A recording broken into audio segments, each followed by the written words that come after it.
দীর্ঘ ২৮ বছর পরে অনুষ্ঠিতই ডাকসু নির্বাচন। আর সর্বশেষ এই নির্বাচনত ক্ষমতাসীন আওয়ামী লীগের ছাত্র সংগঠন ছাত্রলীগ ছাড়া প্রায় ব্যাক সংগঠন ঢাকা বিশ্ববিদ্যালয়ের কেন্দ্রীয় ছাত্র সংসদ নির্বাচন বর্জনের ঘোষণা দিয়ে প্রার্থী অলরুদ্দি হামলা ও নির্বাচনের বিভিন্ন অনিয়মের অভিযোগ তুলিয়ে এনে পৃথক পৃথক সংবাদ সম্মেলনত জাতীয়তাবাদী ছাত্রদল ও বাম জোট সহ হৌগ ছাত্র সংগঠন ভোট বর্জনের এই ঘোষণা দেয়।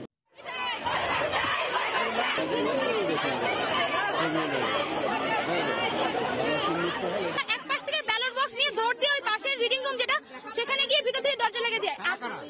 এখানে হল প্রশাসন, প্রক্টর এবং আমাদেরকে ছাত্রলীগের নেতৃত্ব কর্তৃক বাধা দেওয়া হয়েছে। রিটার্নিং অফিসাররাও ছিল। সোমবার ২ যে বিশ্ববিদ্যালয়ের মধুর ক্যান্টিনত সাধারণ ছাত্র অধিকার সংরক্ষণ পরিষদ, স্বাধিকার স্বতন্ত্র পরিষদ, বামজোট, ছাত্র ফেডারেশন একলগে সংবাদ সম্মেলন গড়িয়ে এনে এই নির্বাচন বর্জনের ঘোষণা দেয়। এসব সংগঠন এই নির্বাচন বাতিল গড়িয়ে এনে পুনরায় তফসিল ঘোষণার মাধ্যমে নতুন করে ভোট গ্রহণের দাবি জানায়। একই লগে তারা আগামী মঙ্গলবার বিশ্ববিদ্যালয়ের ধর্মঘটের ডাক দিয়ে এসব সংগঠনের পক্ষ থেকে বামজোটের ভিপি প্রার্থী ও ছাত্র ইউনিয়নের সাধারণ সম্পাদক লিটন নন্দী সংবাদ সম্মেলন করে নির্বাচন বর্জন ও ধর্মঘটের ঘোষণা দেয়। পরে ছাত্র দল আনুষ্ঠানিকভাবে ভোট বর্জনের ঘোষণা দিল।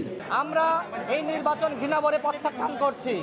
ঐদিকে নির্বাচনের ফলাফল প্রকাশ হওয়া শুরু হই ঢাকা বিশ্ববিদ্যালয়ের মহসিন হলর ছাত্র সংসদ নির্বাচনত জয় পাই ছাত্রলীগ। এই হলত সহসভাপতি পদত নির্বাচিত ছাত্রলীগ সমর্থিত প্রার্থী শহীদুল হক শিশি। তিনি পাই ৭৬০ ভোট। তার নিকটতম প্রতিদ্বন্দ্বী শাকিল মিয়া পাইদে ২১৭ ভোট। অন্যদিকে জিএস নির্বাচিত একই প্যানেলর মেহেদি হাসান মিজান তে পাইদে ৬২১ ভোট। তার নিকটতম প্রতিদ্বন্দ্বী মিজান রহমান পাইদে ২৫১ ভোট। অন্য ১১ পদত ছাত্রলীগের প্রার্থী হল জয়লাভ বুঝি। সোমবার বিকেলে ৫ তারিখকে হলের দায়িত্ব তাহা প্রিজাইডিং অফিসার কর্মকর্তা এই ফলাফল ঘোষণা করে।